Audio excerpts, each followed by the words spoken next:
women are still treating Botox and fillers as a taboo, and also they kind of feeling very guilty about it. So they have to hide from their husband. It's kind of I want to do, but I don't want anybody to know it. You see, in Ireland, it's pretty much very much influenced by anything in America is happening. Anything that is America, that's good. So they follow the trend there. Basically, there's no regulation. Anybody, as long as you're a doctor, as long as you're a surgeon, you can start performing aesthetics procedures. Doesn't matter how you do it, how you learn it. It could be going to a congress, sitting up in the seats where you watch people perform, or it could be just go to a product training 2 days, and then, or you can look at YouTube video, and you can start doing Botox and fillers for people. In a world chasing success, we chose to slow down, listen, and re-engineer from within. After 2 documentaries and 40 plus powerful stories that moved hearts worldwide, this is the Re-Engineered Club.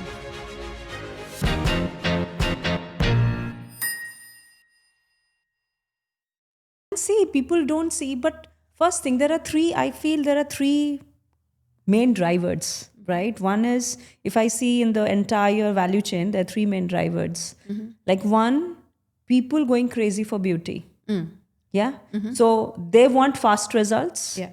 They don't do proper checkup. They might be going to the doctors and say that they need this by giving a very stipulated timeline and saying that we want fast results, we want to reduce weight, look beautiful, have massive hair growth on my scalp.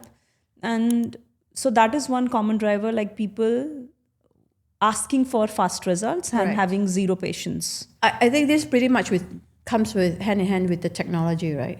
We evolve. I mean, beauty is from long time ago, Qing dynasty, Romans Empire, the Egyptian Cleopatra. Beauty has always been admired. The pursuit is one of the things that it never stops. But then as our society evolves, technology comes in, everything is happening in a flick and in a click. So it's the same mentality. My expectation become higher and higher because I want everything that is low downtime, fast recovery, Cost efficient, and fast result. I want to see the result. And but a lot of things, sometimes it takes time because of that mentality. So therefore, sometimes, as you said, the driver, the end user that is driving those demands, it creates a lot of also pressure for commercial to develop something that might not be actually fully tested yet.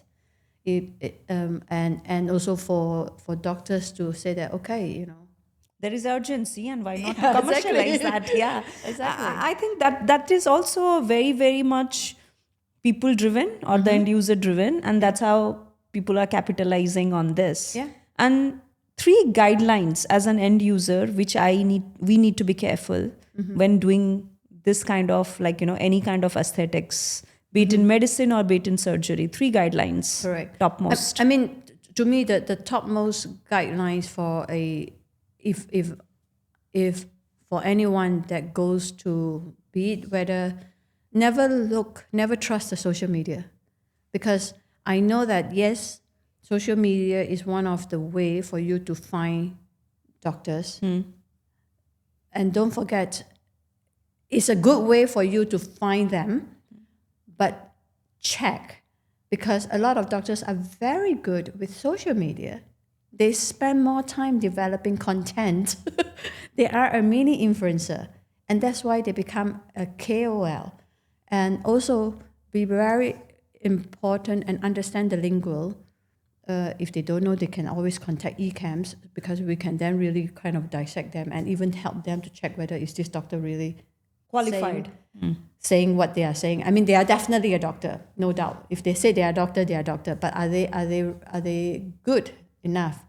It depends on the procedure. Like, for example, a lot of times a patient will be asking me that, can you please recommend, I see this doctor's, she's a plastic surgeon, and do you think I should go to hair transplant for her? I said, she doesn't even do 1 or 2 cases of hair transplant. Why would you want to go to somebody that has done so little? You want to go to somebody that has actually done a lot of cases. Who has experience that's and well history. experienced. I mean, if you want a facelift, go to a facial plastic surgeon. And is it better to go to a facial plastic surgeon that do facelifts all the time? Or is it better to go to a plastic surgeon that do body, face, I mean, some of them is individual. Some of them, it depends on how they market it, how they market themselves. But always check whether how many experience they have. I think if you ChatGPT is actually quite good right now in doing data search on doctor credential, because a lot of times, to be honest, you can't find credential because they are very vague. If you go to the website, sometimes you don't even know who is the doctor that is going to be treating you. If you go to one of these tourism healthcare, because what you are booking in is the clinic. You don't know who is going to do it. You don't know who is going to be treating you. And for example, in Turkey, or even sometimes in Greece, one of the common those big revenue heavily transactional clinic, I call that the fast food clinic. So what they actually really want is the volume. So sometimes you don't, your consultation is with a clinic advisor and not with the doctor that is treating you. Or it could be with a doctor that cost the clinic less to do the consultation for you, but the actual doctor that will be doing the surgery for you will be someone else. Okay. Because it's all about commercial, they have to be cost Promotions effective, right? and all. Yeah. Exactly. First is following social media responsibly, but looking for options, but also at the same time checking the credentials. Really check the credential. Where did they learn? I mean, a lot of them say that I have done my training in these clinics, University of whatever, Queen's, in London. There is a few universities that is providing that, but those are all online courses. So you can't compare online courses to a practical courses, training courses like what we have. And also, if they said they are KOL, basically KOL, key opinion leader, means a product company has hired them to become a KOL. That doesn't mean that they are specialized or they are good. Basically, they are very good influencer. They are because the product company want to sell. But products. Need not be good practitioner. They are good content creator. They are very active in the social media. An influencer. They have a lot of good influencer followers. And second thing, what it should be. And the second thing, you need to check on what kind of products that they're using, because if you are going for a Botox fillers, then always check. What brand are you using? Is it traceable? Because the product will determine the outcome. And also, the third things will be the clinics itself, because it's a commercialized clinic, right? It's a commercialized business. So different clinic build different structure, because sometimes it could be a doctor's own direct own clinic. Sometimes it could be a doctor's, they call it medical lab, but none of the doctors is working in there, but they're hiring for treatments. For treatments. So the business structure itself, based on how they structure the business, you more or less can determine whether when there's a complication, who is going to be treating you? Who are you going to be suing? That's the first thing. Yeah, I'm saying all this, it looks like a commercial, but it doesn't mean that people should stop doing it. But there is a surge in all this industry, people are going for it, and there are complications. I have someone in my relative, where doctor said that he got a cardiac arrest, and then they said that you have to reduce weight, and then he went for a certain surgery to reduce 30 kgs, and he was supposed to reduce it in 2-3 months, which was impossible, right? Through the conservative and traditional way of so he went for that, but it is a requirement too, right? Sometimes we have to go for all this, but... Yes, you see, for example, liposuction procedure. I mean, liposuction procedure has the most death cases. BBL, because of a lot of people are trying to move the fat, transfer the fat that they harvested and put it into the bum, and then a lot of them historically was not being trained properly. because have you heard of the high def liposuction, which is I'm able to create a 6-pack for you. Okay. So it's a high definition liposuction. So basically, you take out you harvest the fat, and then you either put it into the breast or you put it into the bum. But because people are so poorly trained, so they get fat embolism, and by the time the fat block the pathway, the hearts, everything just shut down, and they die. And there is patient actually die. And yes, those cases I have heard a lot of times. In UK, there's so many times. In Greece, in Singapore, in New York, there's so many death cases just because of liposuction. And yes, liposuction, as you said, do they need to actually reduce weight?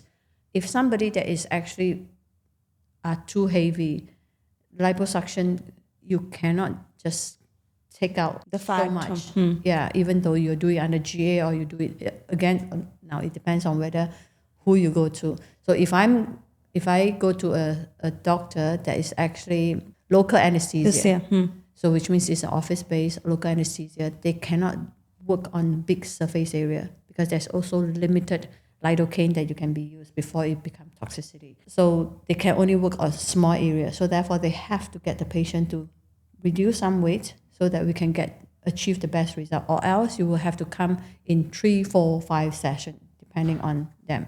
Not having a drastic yeah, you results. can't because it's too dangerous. Yeah. So even if, let's say, for example, someone that is too big and they wanted to do you do the liposuction under GA, again, same thing. I could take out the number of fats, but there's always a limit. So the doctors itself need to understand, at what point you need to stop. Yeah.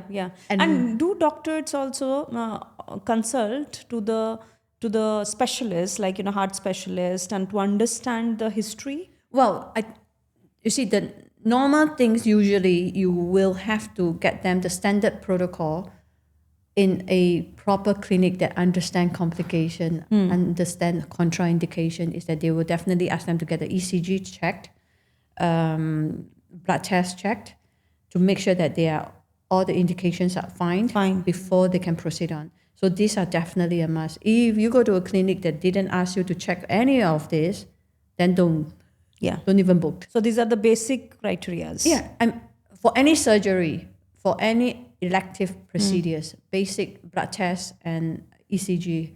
Some clinic doesn't do with ECG because they think that, it depends on the patient. If the patient say that they have no pre-condition history. But then, like in Italy, it is a requirement. It doesn't matter you have any history or not, you must give me your ECG. So this is a must. So again, it depends on country by country. In Ireland, only blood test is required. Same for UK. But why this for different countries, different? Exactly. Yeah, like because human body is same, requirements is same, and we are going treatment the same. Exactly. But one country follows something. It's just because they want to be liberal. Because there's no standard. Because there's no guideline. Because there's no legal requirements. Because and what we are going to do about it? You see, there is so much you can push the government. I think the only time the government will start making action is when there is a death. So for example, in the UK, there's so many deaths happen because one of the celebrities that turned into an injector, and he was injecting fillers into the butt to do butt augmentation, and that patient died. But in the first place, why is he allowed to inject? And he's who a is celebrity. He's not even a nurse. He's not even a nurse. He's not even a nurse. He's not even a doctor. And then even if he's a doctor, my next question is that, because you have to ask, why in the first place? So then when he goes to a doctor, is the doctor properly trained? So my worries is that, okay, if I can eliminate out, if the government can say that, like most of the government doesn't allow non-medical professional to do the injectables. I think only in UK are so wild that they can allow to do that. Then my next question is that, okay, if a nurse is allowed to do the injection, are they trained to know how to handle This patient complications. Are they trained to understand the anatomy? Did they even being trained? I know a lot of the nurses are very competent. Yeah. But are they trained to do dissections on the cadaver training? Because, like, for example, in our college, someone that say that I want to start learning injection, it doesn't matter whether they tell me they are orthopedic surgeon for 10 years or they could be a plastic surgeon for 20 years. But my first question to them is that, have you done any injection on the face before, facial, like fillers, lip fillers? So that should be the first question as an end user when we are going to ask the doctor. Yeah, have you done anything? If they said no, then okay, in that case, the first thing I would want them to do is that you go to do our foundation course first.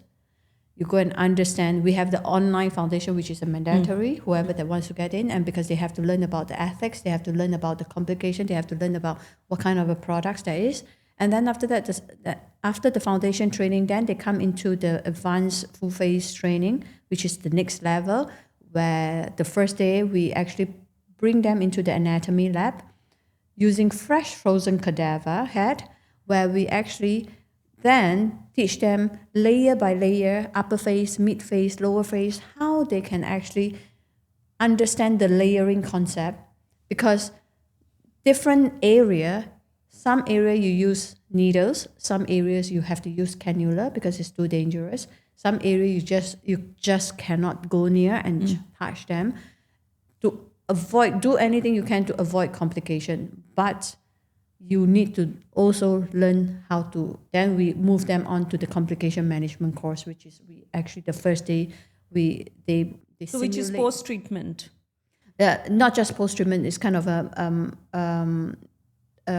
understanding how to identify complication. Because a lot of, funny enough, is that in our complication course, one of the biggest assignments for all the doctors that attend the course is that we make them, they must have prepared an emergency kit. So when you talk about emergency kit, you talk about, or you think about, okay, resuscitations or all those, maybe EpiPen when there's some allergy. No, the emergency kit is that when they have embolism, when they have granuloma, what do they do? So all this basic emergency kit for fillers emergency kit has to be ready in any offices. It could be maybe if they do it in the beauty salon or if they do it in, but it has to be there. But it has to be there. The doctors has to carry with them. If the doctors is moving from one place to the other to do injectables, they need to carry with them. They have to carry with them because they don't have an emergency kit without, and surprisingly, a lot of them don't have. So maybe good takeaway, is an eye opener. So whoever is going, we can ask them, do you have emergency kit with you? They're going to say yes. Yeah, but I think as an end user also, it is our responsibility to make sure that are we going to the qualified one by asking these basic questions. Exactly. And doing a little bit of research. And now, as you said, with AI, ChatGPT, we can do a lot of research before getting into it. You can prompt it. I mean, I think I actually wanted to issue an article on social media to tell people how to prompt the AI. What are the qualifications you need to check? Anything that is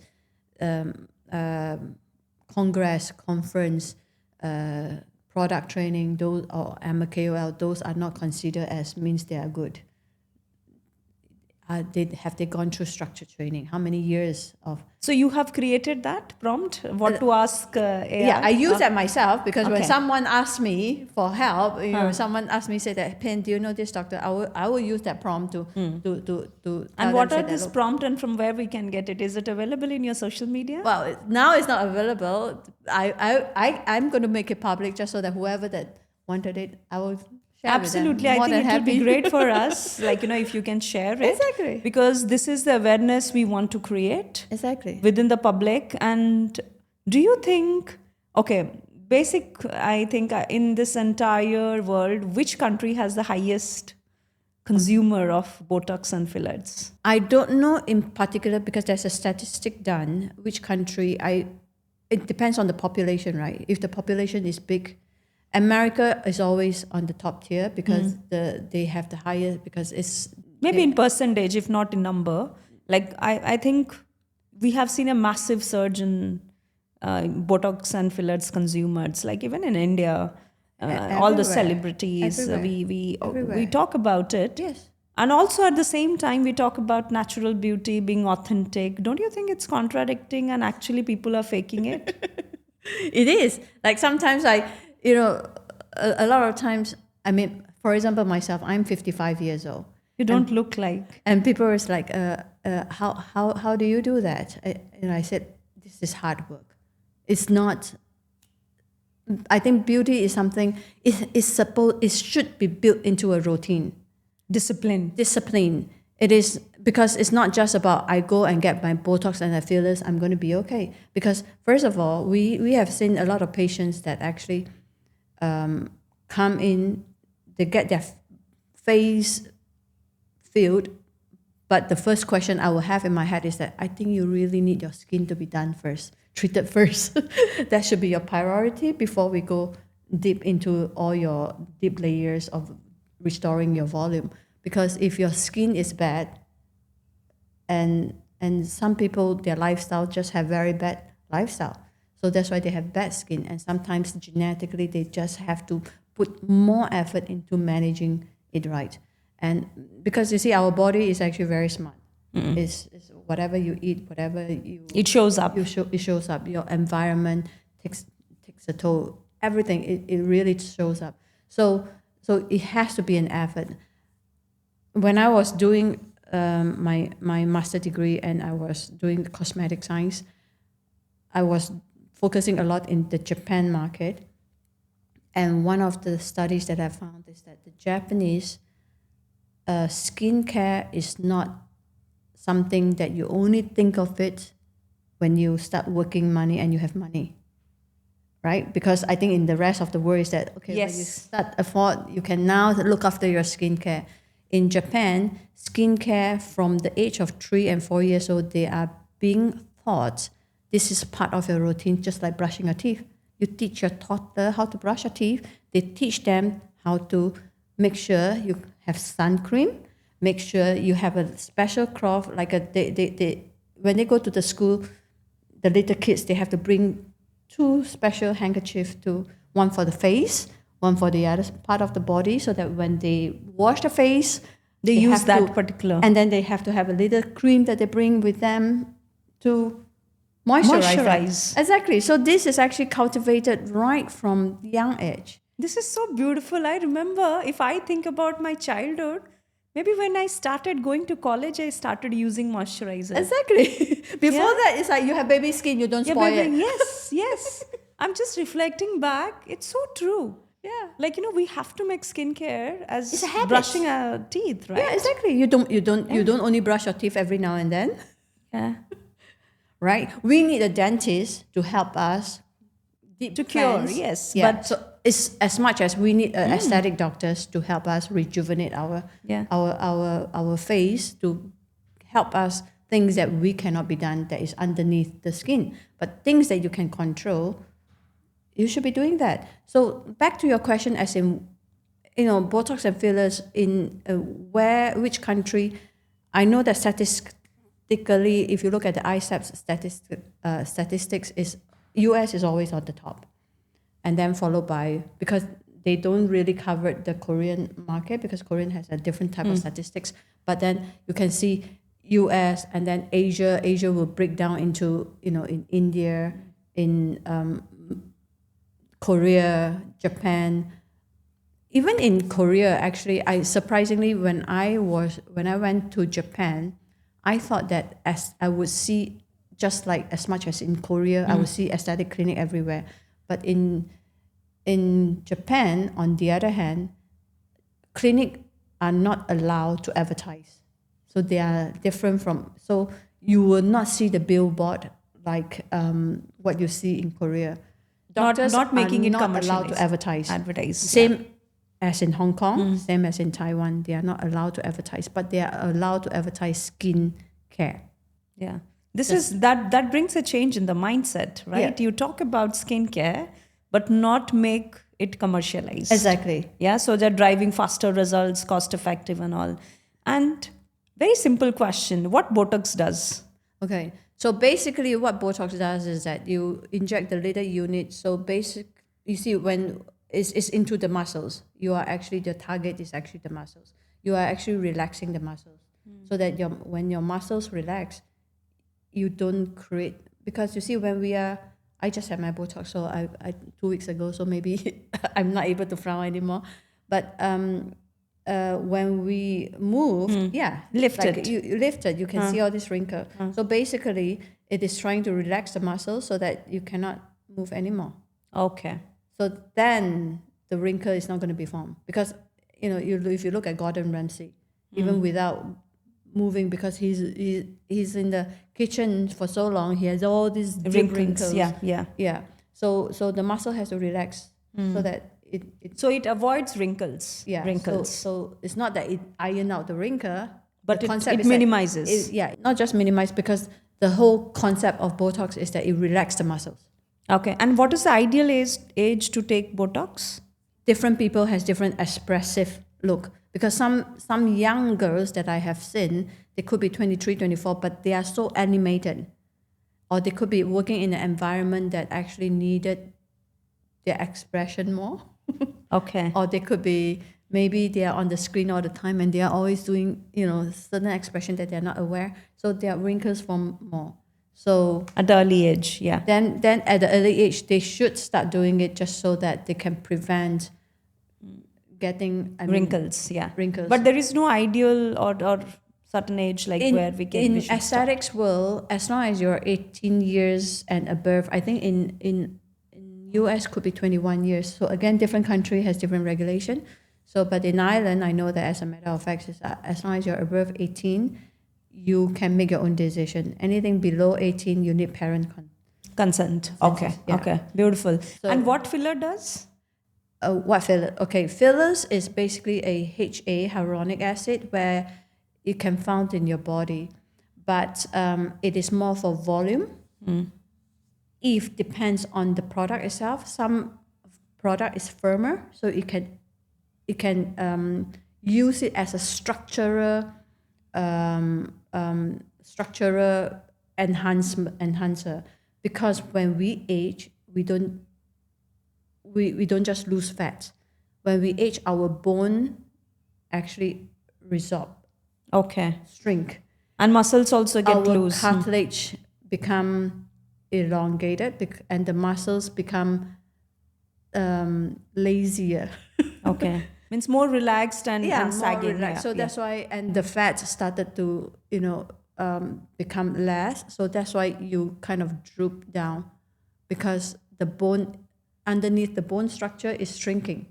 So when, imagine this now becomes smaller, so you have this outer layer, so therefore it has to go down by gravity. So that is when we age.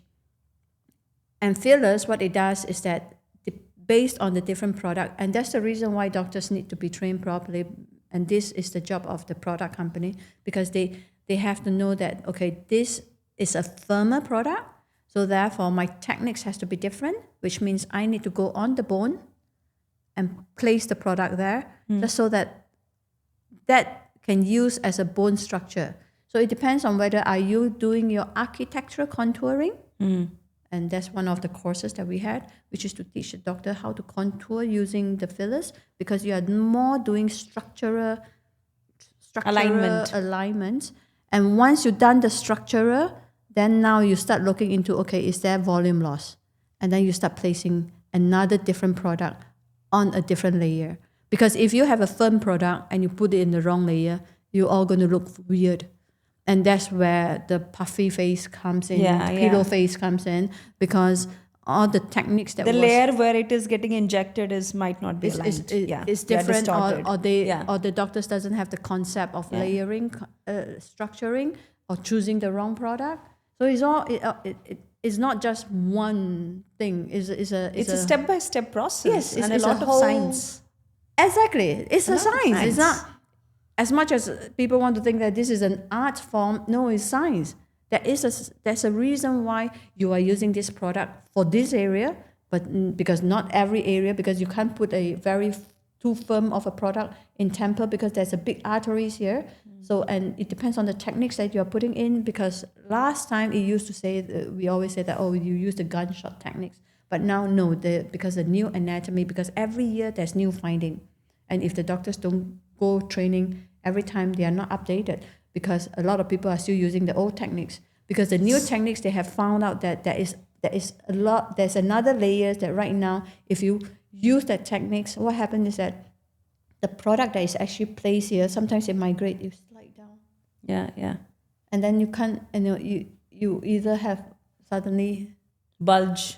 Yeah. Yeah. It's so, like, it might sound so simple, but a lot of science and technique going in between. In between. And we need to be so careful. Exactly. And I think all this was so much eye-opening, because we see it just puffy lips, lifted Exactly. skin, and beautiful glossy face, right? Exactly. But there are so many things that is actually happening at the back end. You need And I the think- doctors need to understand, Yeah. And when to use like right now, regenerative injectables is an in thing, because of regenerative medicines, but most of the regenerative product is they are not dissolvable, so which means they are even more dangerous. Yeah. If they don't understand the anatomy and they start using the non-dissolvable products, I mean, like, We need to be careful for They that, have to be- and what products are going in. exactly. So it doesn't mean that regenerative means it's safe. Yeah. And I think when you are doing a lot for this, and thank you for giving such eye-opening messages and truth and facts, that we should know before going to someone and becoming more beautiful, to having an admiring or having an aspiration to become beautiful, but also knowing the after effects. Exactly. Yeah. So, as a thought leader, as a visionary in aesthetics industry, what is your contribution, and what is that you are working upon? This aesthetics will, because the regulations is continuously trying to control, is going to be very, depending on the regulator, is going to be very difficult.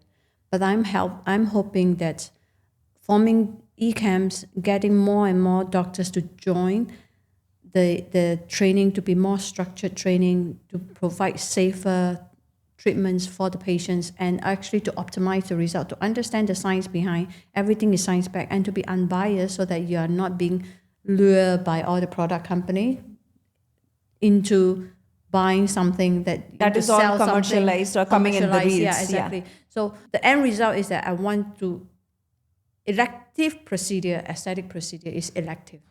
I want to walk in, I want all the patients to walk in with their hard-earned money to see results and not to have any complication.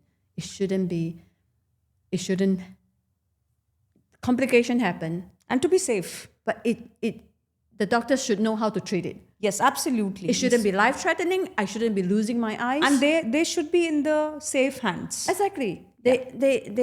I want to have more and more responsible doctors, ethical doctors, very highly skilled doctors, to be treating the patient and looking, and be a doctor. Be a Back doctor. again. Be a responsible Don't need to be an doctor. influencer. You don't need to be an influencer. Be a responsible doctor. Exactly. Yeah. And saying that, one advice to our audience, one advice to all the aesthetic doctors. For the doctors, please get yourself properly trained and understand all the science behind, challenge the science behind. If the product company come to you, always challenge, is there science? Is it science back?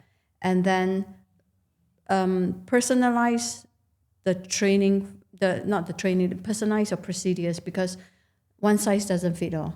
Yeah. And you really need to look into the reason when the patient walk into your consultation room. There is always a deeper reasons why they wanted the procedures. Yeah. Because it's never just about the treatment itself. It's something deeper, and listen to what they want, so that your expectation can match. And for the patient, I think staying beautiful is a choice, and something that you can control. How you want that choice to help you is you got to make an educated choice, and because it's one face, one body, you protect yourself, no one else can protect you. Beautiful. And I think you said it very rightly, like, be beautiful, becoming beautiful is your choice. Yeah. but be responsible because we have only one life. Exactly. Yeah. Because no one can protect you. Yeah. Thank you so much, Pin. I think it was very intense. At the same time, so much awareness you have spread across. And I think the message and the mission that you have to aware more and more and make this industry more regulated, governed, and be responsible is one of the beautiful initiatives that you are in. And we from Reengineered Club are with you in this. Thank you. Thank you so much. If this story moved you, don't just scroll. Share it, start a conversation, and subscribe to be part of something that redefines what it means to grow. And if you have an inspiring story, please get in contact with her team, info@reengineeringclub.com.